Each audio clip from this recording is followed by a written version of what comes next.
An amazing letter from Leo III lays out in black and white how Al-Hajjaj worked to collect the various parts of the Quran in the 8th century, long after the Standard Islamic Narrative claim by Muslims that the Quran was created during the time of Uthman.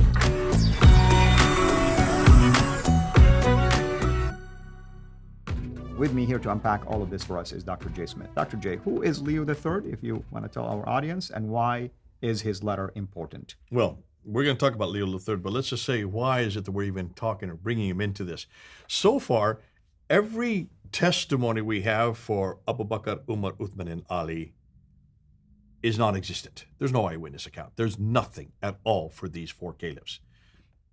Shoemaker says this.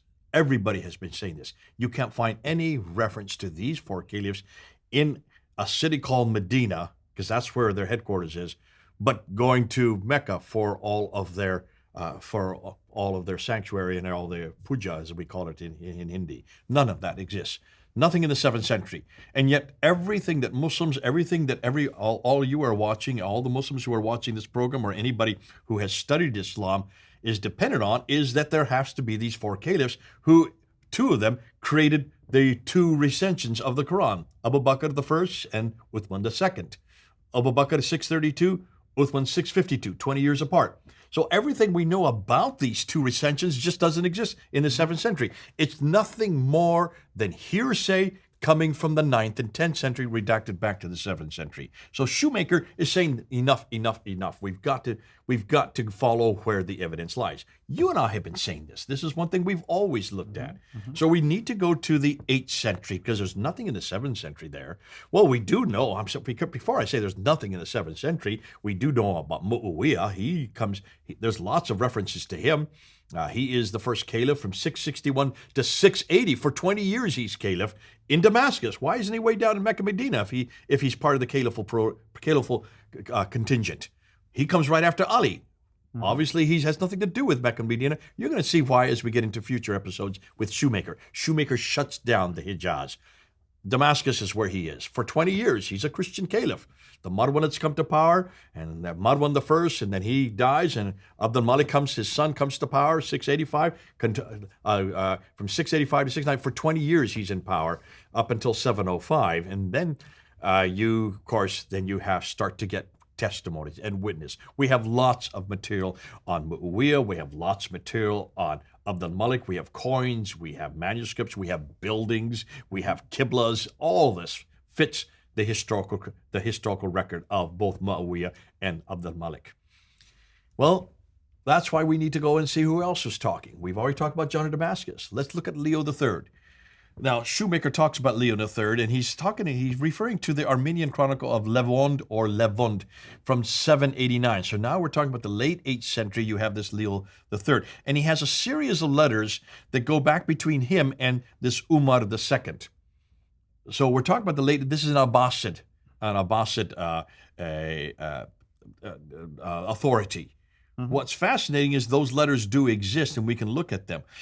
Now, I'm just going to read you what Shoemaker says. In fact, look and see what Shoemaker said, what Leo III says. Right. This is one of his letters. Let's just read it. He says this, but you are yourself, he's talking to Umar II, you are yourself want to make such falsifications, especially in the case of a certain Al-Hajjaj. So he's referring to Al-Hajjaj, the governor under Abdul Malik, who was anointed or appointed governor of Persia. So that's in what is today Baghdad. We're talking about Stesfan. It will soon become Baghdad. Who was appointed governor of Persia by you, who gathered all your ancient books and wrote another according to his taste and distributed it throughout all your lands. For such a thing was quite easy to accomplish with a single people, with a single language, as it was in fact done, excepting only a few works of Abu Turab, in other words, Ali. For Al-Hajjaj was not able to destroy them completely.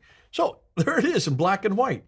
Here's another witness from the 8th century who is saying this all happened with Al-Hajjaj. He was the one that destroyed the others and kept his book, but he wasn't able to destroy all of them.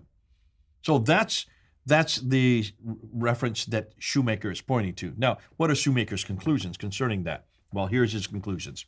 We have here then a contemporary report from outside the Islamic tradition, in this case Leo III, that confirms what the Islamic sources relate concerning Al-Hajjaj's production of a new standard Qur'an to replace the various regional versions and their divergent memories of Muhammad's revelations.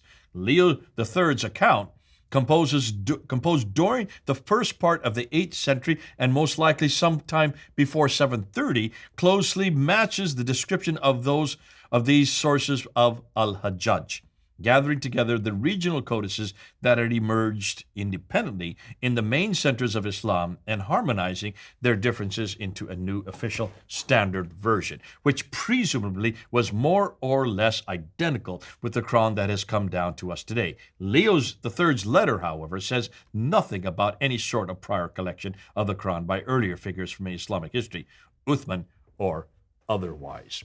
So here is a reference point that Shoemaker is saying. We've got to look and see what the people are saying. And they're referring specifically to Al-Hajjaj, that this was his work, that this was basically his responsibility. It did happen. It did exist.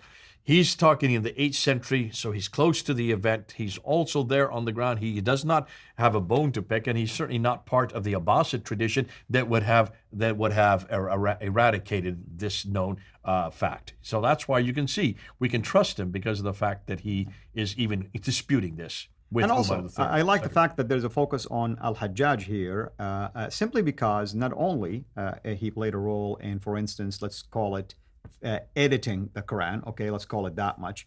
But you remember the Qibla of Al-Hajjaj, or during Al-Hajjaj, was in the middle between basically Petra and Mecca. And remember, during that time, there was a transition in power and there were conflicts. And it's quite possible that that's the reason why the Qibla was facing in that direction, kind of like he was trying to be politically correct and balanced between the two. So there is a lot here that now, when you put it all together, starting to make more and more and more sense. Yeah, absolutely. Good point. I hadn't even thought of that. Well brought. Yeah. Well, what are we going to talk about next? Well, we're going to move to a third testimony, possibly an eyewitness, but certainly a testimony from the same century. And this is a guy named Abraham of Tiberias. Wonderful. Thank you, dear brother. Thank you, everyone. Until next time, have a blessed day. Thank you for watching this video. Be sure to like and subscribe to our channel, CIRA International, and click on the bell so that you receive notifications whenever we publish a new video or go live. I would also like to appeal to you to consider becoming a Patreon patron by clicking the link right below. By doing so, you can give towards the production of these videos.